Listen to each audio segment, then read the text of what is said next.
Մինչև սովորել ավարտել զբաղվել ենք գյուղատնտեսությամբ, հայրս նույնպես գյուղատնտես ա եղել, անաս ունենք պահել, դաշտ ենք մշակել, ծառ ենք տնկել, մի խոսքով։ Նրանից հետո ավարտել եմ Երևանի պետական համալսարանի Իջևանի մասնաճյուղը պատմության բաժինը, աշխատել եմ դպրոցում, մեր Բաղանիսի միջնակարգ դպրոցում 2 տարի, ընտանեկան պայմաններից ելնելով աշխատավարձի քիչ լինելու պատճառով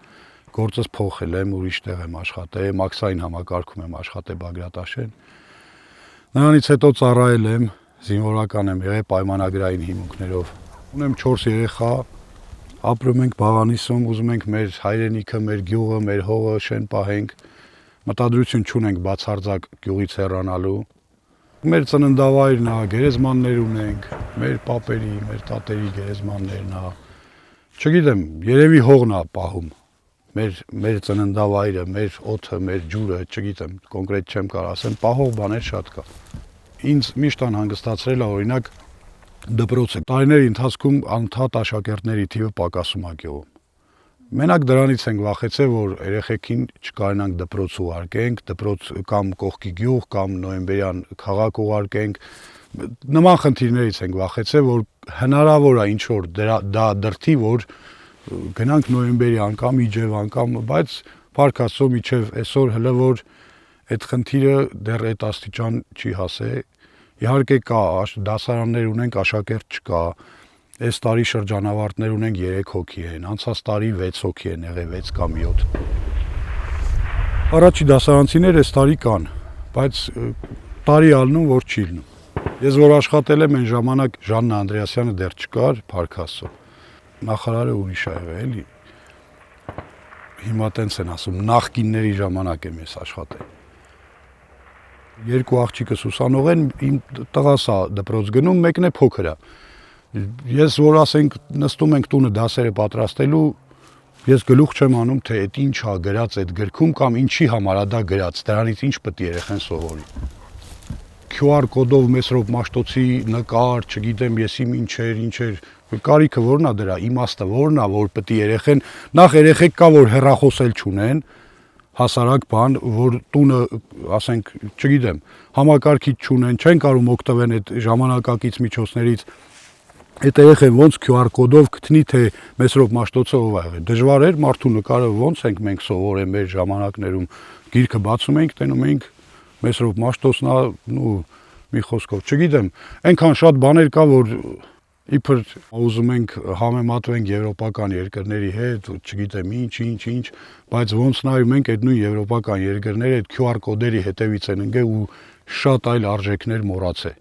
կամ ինքնըստինքյան մոռացվում է, կամ հատուկ են մոռացվել, չգիտեմ, համենայն դեպս կոնկրետ ես որպես ծնող, որպես հայր դա իմ դուրը չի գալի։ Չեմ ուզում էլի շատ սենց այս հիմիկվա այս քաղաքականացնենք, որովհետև շատ սիրուն մաքուր գեղեցիկ բնության գրկում են գտնվում։ Ինձ թվում է սա այդ տեղը չի, ափսոս է այս բնությունը, որ հիմիկվա այս Երուսաղեմից, չգիտեմ, այս ինչեր են անում դրանցից խոսանք, ես ցանկություն չունեմ խոսալու։ Այգին դրել ենք 17 թվականի աշնանը։ Մի մասը մենք ենք ներդրել, մի մասը ՄԱԿ-ի զարգացման ծրագրով մեզ օգնել են։ Սա լրիվ իմը չի։ Այստեղ ոնց որ ընկերներով ենք, ովքեր որ գյուղացիներից այս տարածքում տարածք ունեին, հողակտոր ունեին, տենց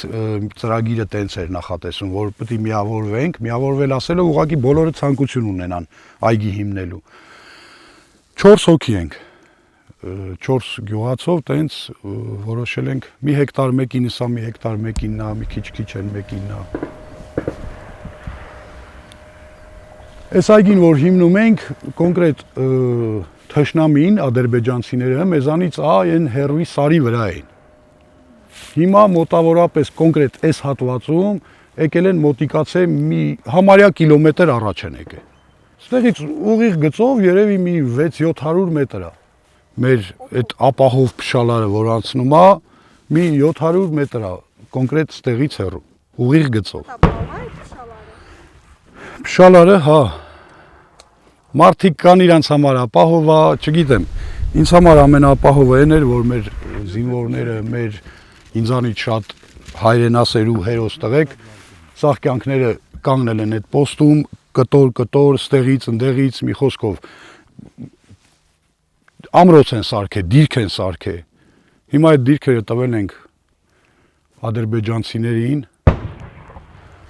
ու հույսներս դրել ենք փշալարի վրա։ Դե ցանկապատ մեր մոտ չկա, Կիրանցում կա, հա։ Կիրանցիները բախտավոր երջանիկ մարդիկ են, որ իրանք ցանկապատ ունեն, մենք մերը փշալարա։ Իմ համար կարևորը առաջնահերթ անվտանգությունն է, եթե անվտանգությունը դնենք մի կողմ, ու անվտանգության հետ կապված ոնց որ խոսացինք շատ լիքը հարցեր կա։ Անվտանգությունը առաջինը թողում ենք մի կողմ, նրանից հետո ոռոգման խնդիրը, ջուրը։ Հիմա այս այգին, որ ոռոգում ենք, ջուրը որ գալիս է, մեր հիմնական այդ մեծ խողովակը գալիս է բանից, ոսկեպառից։ Ոսկեպառի այն հատվածով, որ մեր ղեկավարությունը ասում է անկլավա, պետք է տանք Ադրբեջանին։ Հիմա այդ հատվածը դեռևս ոչ մի բան չեն արել, ոչ սահմանազատել են, ոչ են, մեր ջուրը տեղով է գալիս, սարերից տենց ինքնահոս գալիս է ոռոգման։ Առայժմ դրանից ենք օգտվում, տա Աստված, որ տենց է մնա այդ ջուրը, բայց եթե հանկարծ ինչ որ բան եղավ, այդտեղ ասենք էլի հանձնել կամ չգիտեմ, այդտեղ մտան ադրբեջանցիք, հաստատ այդ ջուրը չի գալու, չեն թողի այդ ջուրը մտնի այս կողմ։ Բաղանից, Ոսկեվան, Օթի, մեկ է Ոսկեպառը, այս 4 գյուղերի դաշտերը ոչ լրիվ, որը որ ինքնահոս հնարավոր է ոռոգել, այդ գծից է, այդ ջրից է օգտվում։ Ապրել է պետք, ապրել է։ Անկախ ամեն ինչից պետք է ապրենք։ Կոնկրետ ես երեխեք ունեմ, մեկը ուսանող է, մեկը դպրոցական է, մեկը մանկապարտեզ է գնալու, հոչ չես կարա ասենք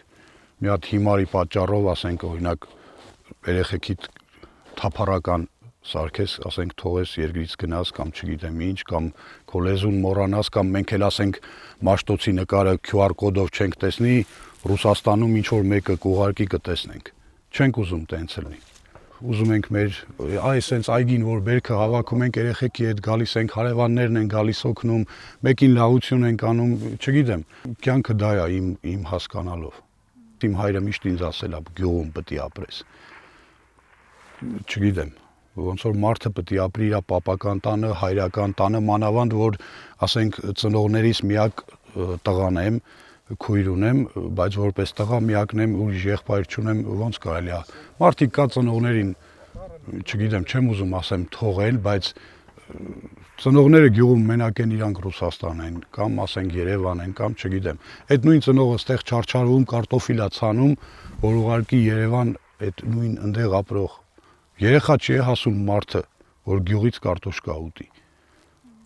Պետք է ինձ թվում է իմաստ չունի տենց քաղաքում ապրել, ավելի լավ է գյուղում ապրենք մենք մեր եղածով։ Խաղաղություն, չգիտեմ, դա ես չպետք է որ ասեմ, էլի մեզանից շատ գաղափարապես շատ մեծերն են ասել, որ խաղաղությունը, սենց խաղաղություն, չգիտեմ, սա խաղաղություն չի, սա ուղղակի պարտադրված խելոք ապրել է։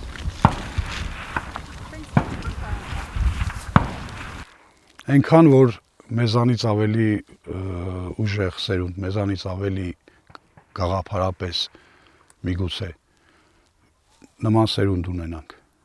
Հիմա մեր երեխեքը այն ձևով, այն համակարգով, որ կրթվում են, այդ ամեն ինչը բերում է նրան, որ մի քիչ հույսը կտրվում է մեր, որ նման սերունդ կլինի, բայց ամենայն դեպս Աստված տվել է միշտ եկող սերունդը գնացածից ավելի ուժեղ, ավելի գիտակից, ավելի հայրենասեր անում։ Աստված տա նույն ձև շարունակվի։